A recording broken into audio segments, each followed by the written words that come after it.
నమస్తే, welcome to ARK talks. అమరావతిని తాను ఎందుకు వ్యతిరేకిస్తోంది, దానికి ప్రత్యామ్నాయంగా తాను ఏం సూచిస్తోంది తెలిపే క్రమంలో మన జగన్ తీవ్ర సంచలనము, ట్రోలింగ్కు అత్యంత దారుణంగా గురైన ఒక పదాన్ని పలికారు. అది మావిగన్.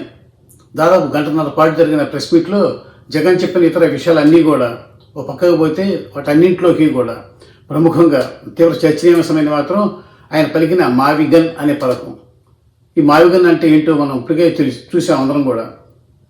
ఆయన ఉద్దేశం ఏంటంటే తాను చెప్పినట్టుగా 3 ముక్కల రాజధానికి ఎలాగో తెలుగుదేశం అంగీకరించదు కాబట్టి ప్రత్యామ్నాయంగా తాను ఒక ప్లాన్ బిని సూచించారని, దాని ప్రకారం లక్షల కోట్లు ఖర్చు అయినా సరే ఎప్పుడు పూర్తవుతుందో తెలియని అమరావతిలో అటు ప్రజాధనాన్ని వృధా చేసే బదులు దానికి ప్రత్యామ్నాయంగా రాష్ట్ర రాజధానిని మచిలీపట్నం, విజయవాడ, గుంటూరు ఈ 3 నగరాలను కలిపి ఏర్పాటు చేయాలని, అప్పుడు ఆ నగరానికి మావిగన్ అంటే మచిలీపట్నంలో ఎంఏ, విజయవాడలో విఐ, గుంటూరులో జియుఎన్ ఈ 3 అక్షరాలను కలిపి ఈ 3 నగరాల్లోని ఈ అక్షరాలను కలిపి మావిగన్ అని పిలవచ్చని ఆయన చెప్పారు. అది వినగానే సహజంగానే అది ఎవరికైనా చెట్టుకుని ఫస్ట్ వచ్చే రియాక్షన్ నవ్వే. ఇదేంటి ఇట్లా ఇంత హాస్యాస్పదంగా ఉంది, ఇదేంటి ఇలా సూచించాలనిపిస్తుంది చాలామందికి. ఆ విధంగానే అది అయింది కూడా. విపరీతంగా ట్రోల్ అవుతుంది, ఇంకా అవుతుంది కూడా. దీని అనుబంధంగా జగన్ అంటే గిట్టని వారు, అమరావతికి జగన్ అడ్డుపడుతున్నాడని ఆయనపై విపరీతమైన కోపంతో ఉన్నవారు, అధికారంలో ఉండగా ఆయన చేసిన చర్యల పట్ల తీవ్ర అసంతృప్తితో రగిలిపోతున్న వారు, వీరందరూ కూడా చాలామంది ఇట్లాగే రకరకాల ఊళ్ళ పేర్లను కలిపి కొన్ని హాస్యస్ఫూర్తంగాను కొన్ని బూతుగా అర్థాలు ధరించే విధంగాను రకరకాల పేర్లను పెట్టి ఇలా కూడా క్యాపిటల్ పెట్టచ్చు కదా అని చేయటం, రీల్స్, షార్ట్స్, సోషల్ మీడియా హోరెత్తించడం మనం చూస్తూనే ఉన్నాం. ఈ నేపథ్యంలో ఈ మావిగన్ దీనిలోని ఉచితాలు అమరావతికి అది ప్రత్యామ్నాయం అవుతుందా కాదా, ఇవన్నీ విషయాలు మనం పక్కన పెడితే అసలు ఇలాంటి విచిత్రమైన నామధేయాలు ఉన్న నగరాలు ప్రపంచంలో అసలు ఉన్నాయా, లేకపోతే జగన్ ఒక్కడికి ఈ ఆలోచన ముందుగా ఆయనకే వచ్చిందా అనే విషయాన్ని పరిశీలిస్తే ఇలాంటి నవ్వు పుట్టించే లేదా ఆలోచన తగ్గించే విచిత్రమైన నగరాల పేర్లు చాలా ఉన్నాయి ప్రపంచంలో. ఇంతకుముందే చాలా ఏళ్లుగా ప్రపంచంలోని అనేక దేశాల్లో ఇట్లా కొన్ని నగరాలను కలిపి లేదా కొన్ని నగరాల్లో ఒక్కొక్క అక్షరాన్ని తీసుకుని ఇలా రకరకాల పేర్లు ఖాయం చేశారు. ముందుగా చూస్తే మనం 2 నగరాల పేర్లలోని కొన్ని అక్షరాలు కలిపి, అంటే మన జగన్ సూచించినట్టుగా మాజీ ముఖ్యమంత్రి వైఎస్ఆర్ కాంగ్రెస్ పార్టీ అధ్యక్షుడు జగన్మోహన్ రెడ్డి సూచించిన విధంగా కొన్ని నగరాల్లోని కొన్ని అక్షరాలను కలిపి ఊళ్ళ పేరుగా ఏర్పడినవి ఇంతకుముందు కూడా ప్రపంచంలో కొన్ని ఉన్నాయి. ఇట్లా ప్రధానమైంది సీటాక్, అంటే ఇది అమెరికాలో ఉంది. ఇది మనందరికీ తెలుసు. సియాటిల్ అనేది ప్రపంచంలో చాలామందికి తెలిసిన పేరు, అమెరికాలో ప్రసిద్ధి చెందిన నగరం ఇది. ఈ సియాటిల్కి దాని పక్కనే ఉన్న టకోమా అనే ఊరికి మధ్య ఒక నగరాన్ని ఏర్పాటు చేసి తెచ్చారు అక్కడ పెద్దలు, అక్కడ ప్రభుత్వం.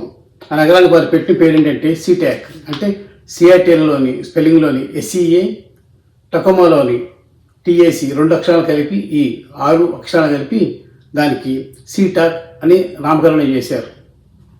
ఇలాంటిది ఇంకొకటి ఉంది అమెరికాలోనే, అది ఫ్లోరిడా రాష్ట్రం. ఫ్లోరిడా అంటే మనకు తెలిసింది అమెరికా అధ్యక్షుడు డొనాల్డ్ ట్రంప్ స్వస్థలం. అది ఆ రాష్ట్రం. ఆ రాష్ట్రంలో ఇట్లాంటిది ఇంకొక నగరం కూడా ఉంది, దాని పేరు డెల్టోనా. ఫ్లోరిడాలోని ప్రముఖ నగరాల్లో ఒకటైన డీలాండ్ మరియు డేటోనాల మధ్య కొత్తగా స్థాపించదలిచిన ఒక నగరానికి ఆ 2 నగరాల్లోని డేలాండ్లోని 3 అక్షరాలు, డేటోనాలోని చివరి 4 అక్షరాలు కలిపి దానికి డెల్టోనా అని పేరు పెట్టారు. అంటే చూస్తే ఇట్లా బహుశా ఈ స్ఫూర్తితోనే జగన్ ఇట్లా మావిగన్ అనే పేరు సూచించుంటారనిపిస్తుంది నాకు. తర్వాత మన జగన్, మన అమరావతి వీటిని పక్కన పెడితే ఇట్లాంటి కొన్ని విచిత్రమైన నగరాల పేర్ల గురించి మనం తెలుసుకున్నాం. ఇప్పుడు కొన్నింటిని అప్పటికే ఉన్న పాత నగర పేరునో లేదా దేశ పేరునో తిరిగేసి కొత్త ప్రాంతాన్ని పెట్టడం ఇదో విచిత్రం. ఇది కెనడాలోను, అమెరికాలోను ఇట్లాంటి కొన్ని నగరాలు ఉన్నాయి. వీటిలో ప్రధానంగా చెప్పుకోవాల్సిన ముందుగా కెనడాలోని ఎడనాక్ అనే సిటీ. ఎడనాక్ అంటే ఏమి కాదు, కెనడాని తిరిగేసి రాస్తే ఎడనాక్ అవుద్దంట. ఇట్లా ఒంటారియో అనే ప్రదేశంలో ఉన్న ఒక కొత్త ప్రాంతానికి కెనడా ప్రభుత్వం పెట్టి పేరు కెనడాని తిరిగేసి ఎడనాక్ అని. ఇలాంటిది ఇంకొక పేరు కూడా ఉంది అమెరికాలో, అలబామాలో. దీని పేరు రెమ్లాప్. ఈ రెమ్లాప్ అంటే ఏం లేదు, పక్కనే ఉన్న పేరు ఒక ఊరు ఉంది అక్కడ, పామర్ డేల్ అని. ఈ పామర్ డేల్ అనే ఊరిలోని తొలి 6 అక్షరాలు PALMER తిరగేసి రెమ్లాప్ అన్నారు. కొత్త నగరానికి పేరు ఎక్కువ ఆలోచించే పని లేకుండా, బ్రెయిన్ పని పెట్టే పని లేకుండా అలా ఖాయం చేశారు. ఇలాగే ఇంకొకటి, అటు ఇటు ఉన్న రెండు నగరాల పేర్లను మధ్యలో కొత్తగా ఏర్పడుతున్న నగరానికి కలిపి నామకరణం చేసిన సందర్భాలు కొన్ని ఉన్నాయి. వాటిలో ప్రధానంగా చెప్పుకోదగింది, వీటిలో రెండు నగరాల పూర్తి పేర్లు వాడారు. అమెరికాలో నార్త్ కెరోలినాలో విన్స్టన్ సలేం అనే పేరు ఊరు సిటీ ఉంది. దీంట్లో విన్స్టన్ అనేది దాని ఇటు పక్కన ఉన్న ఊరి పేరు, సేలం అన్నది ఇటు పక్కన ఇంకొక నగరం పేరు. అలా రెండు నగరాలు పేర్లు పూర్తిగా కలిపి ఒక కొత్త నగరం ఫామ్ చేశారు, విన్స్టన్ సేలం అని. ఇలాంటిదే ఇంకొకటే ఉంది అమెరికాలోనే, ఇది మిల్టన్ ఫ్రీ వాటర్ అంటారు దీన్ని. ఇది మిల్టన్ అనే సిటీకి, ఫ్రీ వాటర్ అనే సిటీకి మధ్యలో ఏర్పడింది కాబట్టి దీనికి మరి కొత్త పేరు ఆలోచించే జంజాడమే పెట్టుకోకుండా రెండు ఊళ్ళ పేర్లు కలిపేసి మిల్టన్ ఫ్రీ వాటర్ అనేశారు. ఇక అమెరికాలో 3 రాష్ట్రాల సరిహద్దుల్లో ఒక నగరం ఉంది. ఆ నగరానికి ఏం పేరు పెట్టాలని చర్చ వచ్చినప్పుడు 3 రాష్ట్రాల పేర్లను స్ఫురించేలా, ఆ 3 రాష్ట్రాల ప్రజలు సంతృప్తి చెందేలా ఆ నగరానికి పేరు పెట్టారు. అదేమిటంటే టెక్సార్కానా. టెక్సార్కానా అంటే ఈ 3 రాష్ట్రాల సరిహద్దులో ఉంది. Texas, Arkansas, Louisiana. దీంతో ఈ టెక్సార్కానా అనే ప్రాంతానికి టెక్సాస్లోని TEX, ఆర్కాన్సాస్లోని ARK, లూసియానాలోని చివర 3 అక్షరాలు ANA, 3 కలిపి టెక్సార్కానా అని పేరు పెట్టారు, 3 రాష్ట్రాల పేర్లు వచ్చేలా. ఇలాగే ఇంకోటి, 2 దేశాల సరిహద్దులోని 2 నగరాలకు 2 దేశాల పేర్లు వచ్చేలా పేరు పెట్టే చమత్కారం అమెరికా మెక్సికో సరిహద్దులో చోటు చేసుకుంది. ఈ ఊరి పేరు అమెరికాలో ఉన్నదానికేమో క్యాలిక్స్కో, అంటే కాలిఫోర్నియా, మెక్సికో కలిపి క్యాలిక్స్కో అన్నారు. అదే అటుపక్కన మెక్సికోలో ఉన్న నగరానికి ప్రాంతానికి మెక్సికాలి అన్నారు.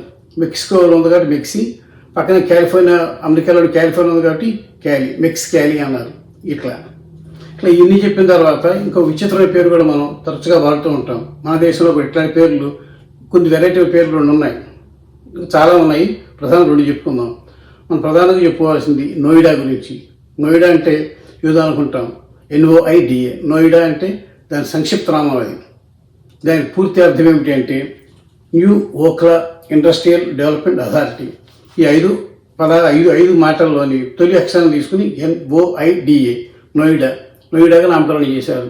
దీంతో ఈ new Okhla industrial development authority అన్న కొండవీటి చేంతటంతర పేరు నోయిడాగా చక్కగా మన నడలో నాటుతోంది.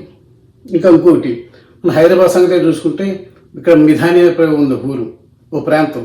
దానికి ఆ పేరు ఎలా వచ్చిందంటే మిశ్రమ్ ధాతు నిగమ్ అని ఒక ఫ్యాక్టరీ పెట్టారు. అక్కడ పెట్టినప్పుడు ఈ మిశ్రమంలో MI, ధాతులు DHA, నిగంలో NI, ఈ 3 మాటల్లోని తొలి 2 లేదా 3 అక్షరాలు కలిపి మిథాని అన్నారు.